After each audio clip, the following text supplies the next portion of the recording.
ನಮಸ್ಕಾರ. ಚಿಲಿಪಿಲಿ ಕನ್ನಡ ಚಾನೆಲ್ನ 79ನೇ ವಿಡಿಯೋಗೆ ಸ್ವಾಗತ.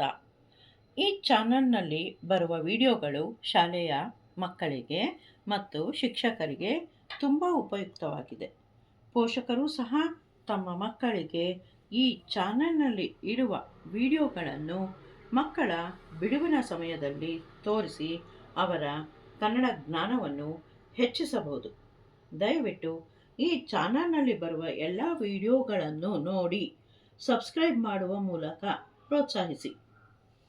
ಇಂದಿನ ವಿಡಿಯೋದಲ್ಲಿ ಮಾಧ್ಯಮಿಕ ಶಾಲೆಯ ಮಕ್ಕಳಿಗೆ ಸಮಾನಾರ್ಥಕ ಪದಗಳನ್ನು ಒಂದು ವಿಭಿನ್ನ ಚಟುವಟಿಕೆಯ ಮೂಲಕ ಕಲಿಯುವುದನ್ನು ತೋರಿಸಲಾಗಿದೆ. ಇಲ್ಲಿ 2 ಹಾಳೆಗಳ ಮೇಲೆ ಅಷ್ಟಾಗಿ ಬಳಸದಿರುವ ಕೆಲವು ಪದಗಳ ಕಾರ್ಡ್ಗಳನ್ನು ಒಂದರ ಕೆಳಗೆ ಒಂದರಂತೆ ಜೋಡಿಸಲಾಗಿದೆ ಹಾಗೂ 2 ತಟ್ಟೆಗಳಲ್ಲಿ ಈ ಪದಗಳಿಗೆ ಸಂಬಂಧಪಟ್ಟ ಸಮಾನಾರ್ಥಕ ಪದಗಳನ್ನು ಇಡಲಾಗಿದೆ.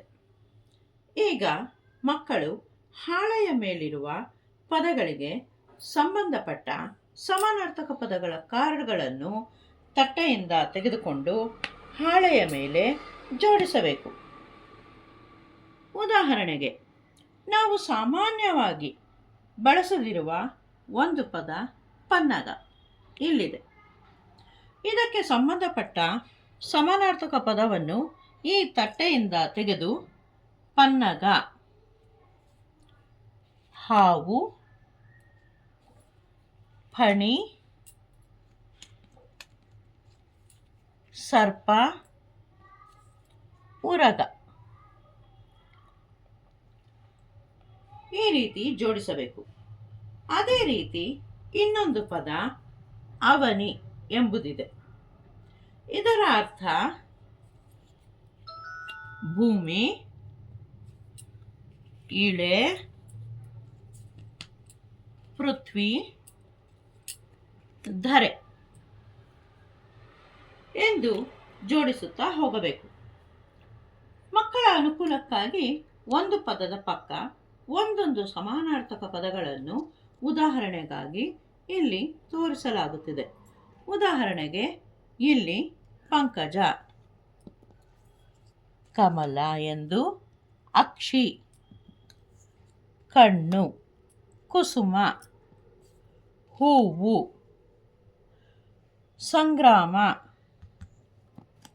ಯುದ್ಧ, ಬಾನು, ಆಕಾಶ, ತಿಮಿರ, ಕತ್ತಲು, ಅರಿ, ಶತ್ರು ಎಂದು, ಹಾಗೆಯೇ ಇನ, ಸೂರ್ಯ, ನೃಪ, ರಾಜ, ಶರದಿ, ಸಮುದ್ರ, ತನಯ, ಮಗ, ಸಲಿಲ, ನೀರು, ಪತಾಕೆ, ಧ್ವಜ. ಇದೇ ರೀತಿ ಮಕ್ಕಳು ಈ ತಟ್ಟೆಯಲ್ಲಿರುವ ಇನ್ನಷ್ಟು ಪದಗಳನ್ನು ಜೋಡಿಸಬೇಕು. ಈ ಚಟುವಟಿಕೆಗೆ ಸಂಬಂಧಪಟ್ಟ ಸಿದ್ಧ ಉತ್ತರಗಳನ್ನು ಸಹ ಇಲ್ಲಿ ತೋರಿಸಲಾಗಿದೆ. ಈ ರೀತಿಯ ಚಟುವಟಿಕೆಯಿಂದ ಮಕ್ಕಳು ಸಮಾನಾರ್ಥಕ ಪದಗಳನ್ನು ಚೆನ್ನಾಗಿ ಕಲಿಯಬಹುದು ಮತ್ತು ಜ್ಞಾಪಕದಲ್ಲಿ ಸಹ ಇಟ್ಟುಕೊಳ್ಳಬಹುದು. ಈ ಚಟುವಟಿಕೆಯನ್ನು ಮಕ್ಕಳು ಪ್ರಾಜೆಕ್ಟ್ ವರ್ಕ್ಗೆ, ಎಕ್ಸಿಬಿಷನ್ಗೆ ಮತ್ತು ಗ್ಯಾಲರಿ ವಾಕ್ಗೆ ಸಹ ಬಳಸಿಕೊಳ್ಳಬಹುದು. ಶಿಕ್ಷಕರು ಈ ಚಟುವಟಿಕೆಯನ್ನು ಓರಲ್ ಟೆಸ್ಟ್ಗೂ ಸಹ ಬಳಸಿಕೊಳ್ಳಬಹುದು. ಇದೇ ಚಟುವಟಿಕೆಯನ್ನು ಗುಂಪು ಚಟುವಟಿಕೆಗೆ ಹಾಗೂ ಸ್ಪರ್ಧೆಗಳಿಗೆ ಸಹ ಬಳಸಿಕೊಳ್ಳಬಹುದು. ಧನ್ಯವಾದಗಳು.